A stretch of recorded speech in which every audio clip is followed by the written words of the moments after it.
Hello students, how you all? This is Rahul sir before you and आज के topic में हम लोग पढ़ेंगे किसी पॉइंट चार्ज के कारण, किसी बिंदु आवेश के कारण वैद्युत क्षेत्र, वैद्युत विभव कितना होगा और किसी आवेशों के निकाय के कारण उसकी वैद्युत स्थितिज ऊर्जा क्या होगी।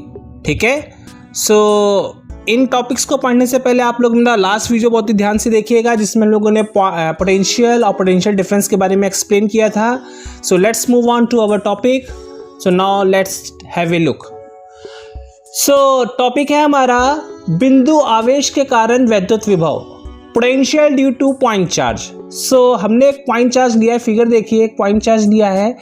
इसके कारण हमें इसके स्मॉल r डिस्टेंस पे बिंदु P है, हमें यहाँ पे क्या करना है, वैद्युत विभव, इलेक्ट्रिक पोटेंशियल हमें फाइंड आउट करना है।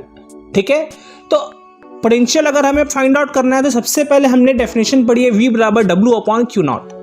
तो अगर हम किसी तरीके से पहले हम क्या करेंगे, वर्क डन कैलकुलेट करेंगे, कृत कार्य कैलकुलेट करेंगे और वर्क डन को हम क्या कर देंगे, Q0 से हम डिवाइड दे देंगे। सो वो हमारा क्या बता देगा, पोटेंशियल। हमें बेसिक डेफिनेशन को ही ध्यान में रखते हुए चलना है।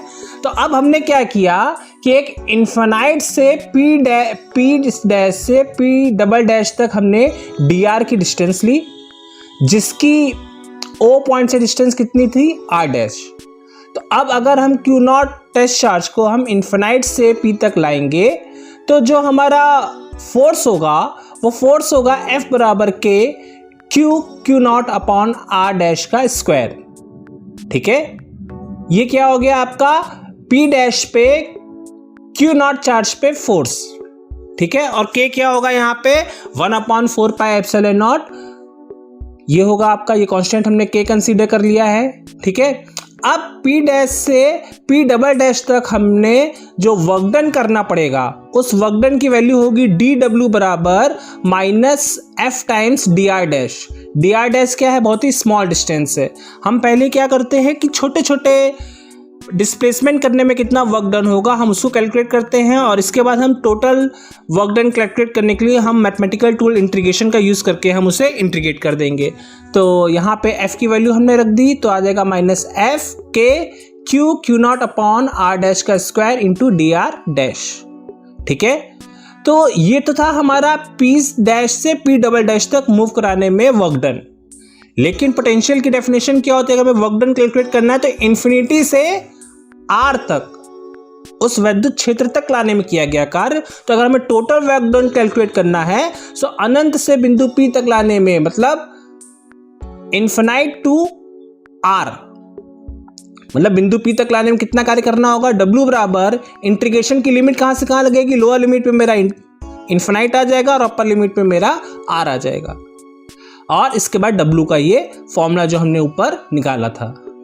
अब हम क्या करेंगे, सिंपली इंटीग्रेशन करेंगे। तो इंटीग्रेशन करने में Q0 हमारा क्या हो जाएगा, कांस्टेंट, और अंदर क्या बचेगा 1/r डैश का स्क्वायर, और dr डैश क्या होगा, इसका इंटीग्रेटिव पार्ट रहेगा।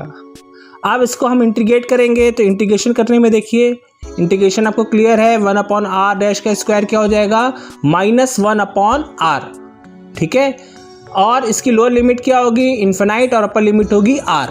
तो एक बार हम अपर लिमिट रखेंगे फिर सब्ट्रैक्ट कर देंगे लोअर लिमिट से, तो ये वैल्यू आ जाएगी। ठीक है, अब इस माइनस का हम अंदर मल्टीप्लाई करा देंगे तो माइनस माइनस क्या हो जाएगा, प्लस। तो W की वैल्यू आ गई आपकी W बराबर के Q0 अपॉन R। अब हमें पोटेंशियल की डेफिनेशन पता है, V बराबर W/Q0, ये हम लोगों ने पोटेंशियल या वैद्युत विभव की बेसिक डेफिनेशन है। ठीक है, अब हमने यहाँ पे क्या रख दिया, W की वैल्यू रख दोगे तो Q0 क्या हो जाएगा, कैंसिल आउट हो जाएगा। तो यहाँ पे बचेगा KQ/R। अब K की वैल्यू रख देंगे, K की वैल्यू होती है 1/4πε0। तो यहाँ से क्या आ गया, V बराबर 1/4πε0 Q/R। ठीक है, ये क्या हो गया, किसी बिंदु आवेश के कारण वैद्युत विभव। ठीक है, आपको याद होगा हम लोगों ने बिंदु आवेश के कारण वैद्युत क्षेत्र की तीव्रता E निकाली थी, उसमें आया था 1/4πε0 Q/R स्क्वायर, और यहाँ पे क्या आया है, Q/R। तो ये बहुत ही ध्यान रखने वाली बात है, हम लोग कई बार इन फॉर्मूले में कंफ्यूज हो जाते हैं, यहाँ पे R स्क्वायर लगा देते हैं, पता लगा E में R लगा देते हैं। तो ध्यान रखिएगा, V में क्या होगा R और E में होता है R स्क्वायर। ठीक है, अब हम लोग बढ़ेंगे नेक्स्ट टॉपिक की तरफ।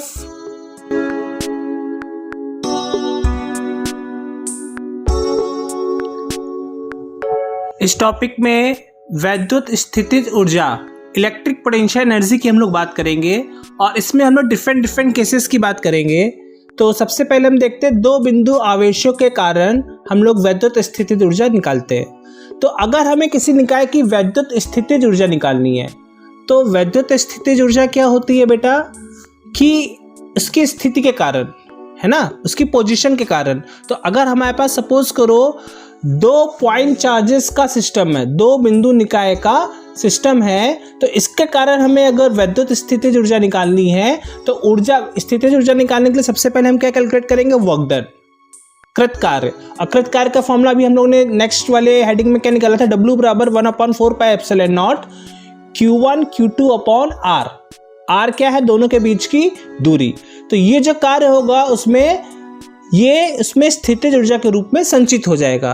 तो यहाँ पे हम स्थितिज ऊर्जा को U से प्रेजेंट करते हैं, तो U बराबर हो जाएगा 1/4πε0 Q1 Q2 अपॉन R²। ठीक है। अब अगर हमारे पास तीन बिंदु आवेशों के कारण अगर हमें वैद्युत स्थितिज ऊर्जा निकालनी है तो हम क्या करेंगे, देखिए यहाँ पे हमने फिगर लिया A B C, यहाँ पे क्या है, तीन बिंदु आवेश हैं Q1 Q2 और Q3। A B की दूरी है x12, B C की दूरी है x23 और C A की दूरी है x31। तो इसके कारण वैद्युत स्थितिज ऊर्जा कितनी हो जाएगी, क्या हो जाएगा, U बराबर 1/4πε0 कॉमन हो जाएगा Q1 Q2 upon x12। x12 क्या होगा, Q1 Q2 आवेशों के बीच की दूरी plus Q2 Q3 upon x23 आवेश 2 और आवेश 3 के बीच की दूरी plus Q3 Q1 upon x31 Q3 और Q1 आवेश के बीच की दूरी से हम भाग दे देते हैं। ये बेसिक फॉर्मूला हमारा क्या होता है, 1/4πε0 Q1 Q2 upon R। R क्या होता है, आवेशों के बीच की दूरी। तो उसी तरीके से हम तीन निकाय के केस में कर लेते हैं। ठीक है। अगर यहाँ पे ध्यान देने वाली बात है कि यहाँ पे Q1 Q2 जो आवेश है, अगर Q1 प्लस में होगा तो प्लस में लिखेंगे, अगर माइनस में होगा तो माइनस साइन। यहाँ जो साइन होगा वो साइन का हम यहाँ पे यूज करेंगे। ठीक है। अगर हमारे पास चार बिंदु आवेश हैं, अगर हमें इसके कारण हमें अगर वैद्युत स्थितिज ऊर्जा निकाय का निकालना है, सिस्टम का निकालना है, तो वो क्या होगा, 1/4πε0 Q1 Q2 upon x12 plus Q2 Q3 upon x23 plus Q3 Q4 upon x34 plus Q4 Q1 upon x41। हम क्या करेंगे, सीरियली ऑर्डर में दोनों आवेशों का गुणनफल कर देंगे और उनके बीच की दूरी से भाग दे देंगे। जोड़ के अगले आवेश का गुणनफल करके उनके बीच की दूरी किससे भाग दे देंगे। साइमल्टेनियसली हम ऐसा ही यूज़ करते जाते हैं। तो जितना भी निकाय होगा 5 पार्टिकल का, 6 आवेशों का, उन सब का हम इसी तरीके से हम वैद्युत स्थितिज ऊर्जा कैलकुलेट कर सकते हैं। इस पे काफ़ी न्यूमेरिकल आते हैं, हम लोग न्यूमेरिकल भी करेंगे इस पे। तो बहुत ही इंपॉर्टेंट टॉपिक था ये। आज के लिए इतना ही। नेक्स्ट टॉपिक के लिए हमारे साथ जुड़े रहिए और अपने व्यूज़ और अपने एक्सपीरियंस शेयर करते रहिए। Thank you very much. If you like this video, please click subscribe to watch more such videos. Thanks for watching.